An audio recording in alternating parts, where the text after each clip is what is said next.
Hello everyone, আজকে তোমাদের সাথে একটা সুন্দর বিয়েবাড়ি খাওয়া দাওয়া শেয়ার করছি। প্রথমেই স্টার্টারে আছে চিকেন টিক্কা, রেশমি কাবাব, আর ওদিকে ফিশ বল রয়েছে, আর ভেজে রয়েছে পনির পকোড়া, সাথে গরম গরম কফি। এবার চলে আসি মেন কোর্সে। প্রথমেই আছে তাওয়া পামফ্রেট, তার সাথে ধনেপাতার চাটনি আর স্যালাড তো আছেই।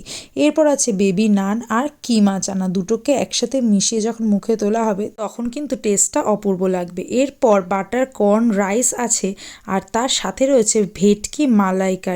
ওহ, দারুণ একটা মালাইয়ের স্বাদ, আর ভেটকি মাছ দিয়ে সেটা তৈরি, দুর্দান্ত। এরপর চলে এসেছে পোলাও, আর পোলাওয়ের সাথে আছে গরম গরম মাটন কষা। মাটন কষাটা যখন পোলাওয়ের সাথে মিশিয়ে মুখে তোলা হবে না, সেটা যেন স্বর্গীয় অনুভূতি। এরপর ফ্রুট চাটনি চলে এসেছে, আর তার সাথে মুচমুচে পাঁপড় ভাজা। মিষ্টিতে রয়েছে রসমাধুরি আর ক্ষীরপুলি, হালকা মিষ্টির রসমাধুরি আর সুন্দর নলেন গুড়ের টেস্টের ক্ষীরপুলি, সাথে পান, শেষে আইসক্রিম।